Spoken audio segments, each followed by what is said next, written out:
जगन्नाथ शास्त्री और लवंगी। गोदावरी तट के एक छोटे राज्य में जगन्नाथ शास्त्री नाम का विद्वान ब्राह्मण रहता था। साहित्य के प्रकांड विद्वान, दर्शन के अद्भुत ज्ञाता थे। 17वीं शताब्दी का पूर्वार्ध था। इस छोटे से राज्य के महाराज चंद्रदेव के लिए जगन्नाथ शास्त्री पर बड़ा गर्व था। कारण यह कि जगन्नाथ शास्त्री कभी किसी से शास्त्रार्थ में पराजित नहीं होते थे। दूर दूर के विद्वान आए और पराजित होकर जगन्नाथ शास्त्री की विद्वत्ता को ध्वज लिए चले गए। पंडित जगन्नाथ शास्त्री की चर्चा धीरे धीरे संपूर्ण भारत में होने लगी थी। उस समय दिल्ली पर मुगल शासक शाहजहां का शासन था। पंडित जगन्नाथ की चर्चा जब शाहजहां के कानों तक पहुंची तो जैसे उसके घमंड को चोट लगी। मुगलों के युग में एक तुच्छ ब्राह्मण अपराजय हो, यह कैसे संभव है? शाह ने अपने दरबार के सबसे बड़े मौलवियों को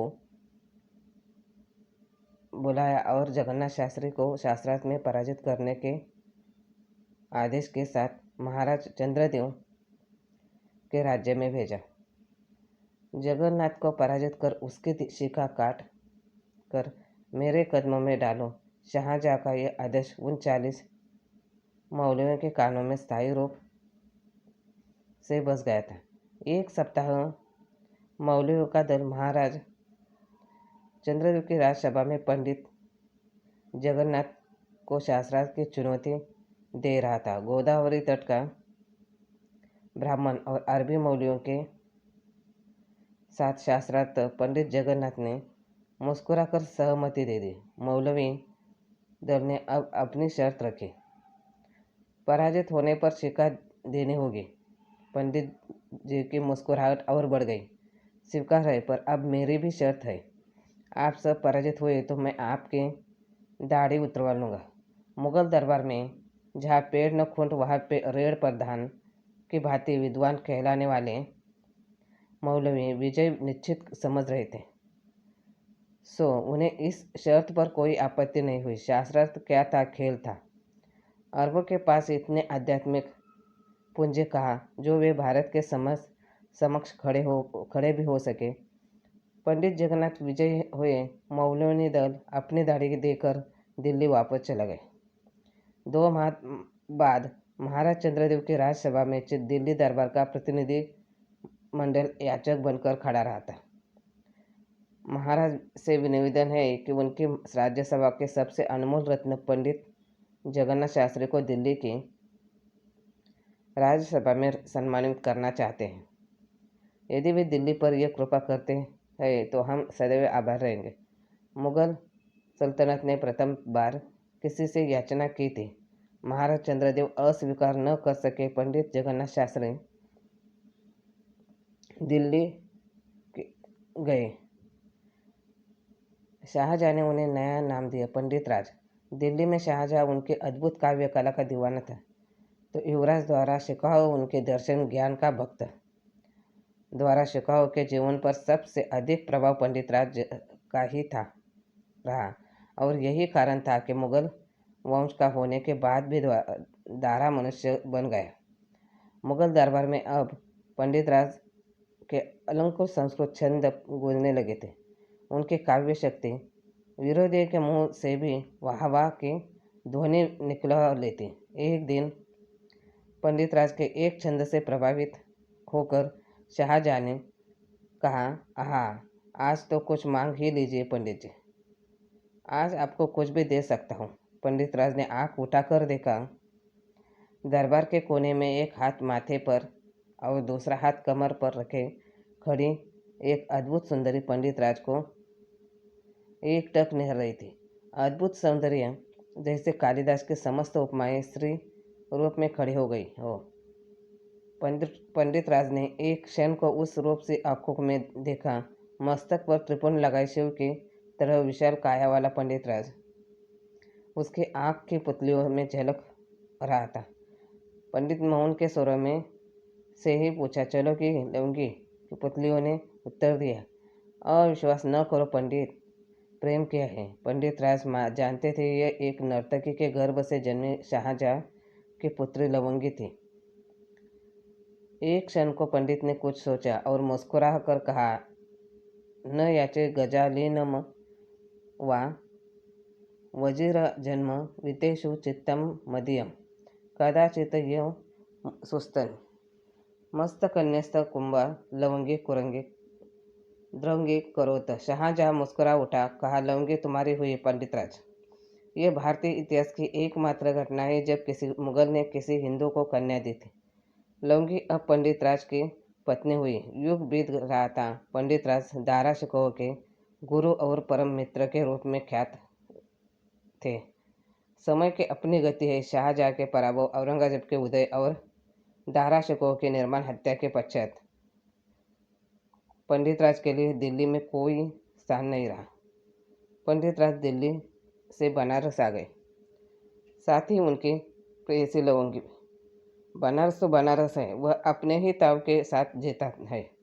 बनारस किसी को इतनी सहजता से स्वीकार नहीं कर लेता और यही कारण है कि बनारस आज भी बनारस है। बनारस ने एक स्वर से पंडितराज को अस्वीकार कर दिया। कहा, लवंगी आपकी विद्वत्ता को खा चुके, आप सम्मान के योग्य नहीं। तब बनारस के विद्वानों में पंडित अप्पई दीक्षित और पंडित भट्टोजी दीक्षित का नाम सबसे प्रमुख था। पंडितराज का विद्वत्त समाज से बहिष्कृत होने इन्होंने ही कराया, पर पंडितराज भी पंडितराज थे और लवंगी उसके प्रेयसी। जब कोई कभी प्रेम करता है तो कमाल करता है। पंडितराज ने कहा, लवंगी के साथ रहकर ही बनारस की मेधा को अपनी सामर्थ्य दिखाऊंगा। पंडितराज ने अपनी विद्वत्ता दिखाई भी। पंडित भट्टोजी दीक्षित द्वारा रचित काव्य प्रौढ़ मनोरमा का खंडन करते हुए उन्होंने प्रौढ़ मनोरमा कुचर्दनम नामक ग्रंथ लिखा। बनारस में धूम मच गई, पर पंडितराज को बनारस ने स्वीकार नहीं किया। पंडितराज ने पुनः लेखनी चलाई। पंडित अप्पई दीक्षित द्वारा रचित चित्रमीमांसा का खंडन करते हुए चित्रमीमांसा खंडन नामक ग्रंथ रचा। बनारस अब भी नहीं पिघला। बनारस के पंडितों ने अब भी स्वीकार नहीं किया पंडितराज को। पंडितराज दुखी थे। बनारस तिरस्कार कर उन्हें तोड़ रहा था। आषाढ़ की संध्या थे। गंगा तट पर बैठे उदास पंडितराज ने अनायास ही लवंगी से कहा, गोदावरी चलोगी लवंगी? वह मेरी मिट्टी है, वह हमारा तिरस्कार नहीं करेगी। लवंगी ने कुछ सोचकर कहा, गोदावरी ही क्यों, बनारस क्यों नहीं? स्वीकार तो बनारस से ही कराएंगे पंडित जी। पंडितराज ने थके स्वर में कहा, अब किससे कहूँ, सब करके तो हार गया। लवंगी मुस्कुरा उठी, जिससे करना चाहिए उसे तो कहा ही नहीं। गंगा से कहो, वह किसी का तिरस्कार नहीं करती। गंगा ने स्वीकार किया तो समझो शिव ने स्वीकार किया। पंडितराज की आंखें चमक उठी। उन्होंने एक बार पुनः झांका लवंगी की आंखों में। उसमें अब भी वही 20 वर्ष पुराना उत्तर था, प्रेम किया है पंडित, संग कैसे छोड़ दूंगी। पंडितराज उसी क्षण चले और काशी के विद्वत्त समाज को चुनौती दी। आओ कल गंगा के तट पर तल में बह रही गंगा को सबसे ऊंचे स्थान पर बुलाकर न दिखाया तो पंडित जगन्नाथ शास्त्री तेलंग अपनी शिका काटकर उसी गंगा में प्रवाहित कर देगा। पल भर को हिल गया बनारस। पंडितराज पर अविश्वास करना किसी के लिए संभव नहीं था। जिन्होंने पंडितराज का तिरस्कार किया था वे भी उनकी सामर्थ्य जानते थे। अगले दिन बनारस का समस्त विद्वत्त समाज दशाश्वमेध घाट पर एकत्र था। पंडितराज घाट के सबसे ऊपर की सीढ़ी पर बैठे थे और गंगा लहरी का पाठ प्रारंभ किया। लवंगी उनके निकट बैठी थी। गंगा 52 सीढ़ी नीचे बह रही थी। पंडितराज जो श्लोक पढ़ते, गंगा एक एक सीढ़ी ऊपर आती। बनारस की विद्वत्ता आँख फाड़े निहार रही थी। गंगा लहरी के 51 श्लोक पूरे हुए। गंगा 51 सीढ़ी चढ़ गए कर पंडितराज के निकट आ गई थी। पंडितराज ने पुनः देखा लवंगी की आंखों में। लौंगी बोल पड़ी, क्यों अविश्वास करते हो पंडित? प्रेम क्या है तुमसे? पंडित राज ने मुस्कुरा कर 52वां श्लोक पढ़ा।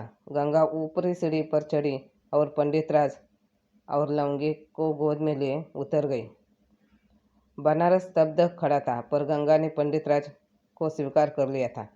तट पर खड़े पंडित अप्पाजी दीक्षित ने मुंह में ही बुदबुदा कर कहा, क्षमा करना मित्र, तुम्हें हृदय से लगा पाता तो स्वयं को सौभाग्यशाली समझता, पर धर्म के लिए तुम्हारा बलिदान आवश्यक था। बनारस झुकने लगे तो सनातन नहीं बचेगा। युगों बीत गए, बनारस है, सनातन है, गंगा है तो उसकी लहरों में पंडित राज भी है। धन्यवाद।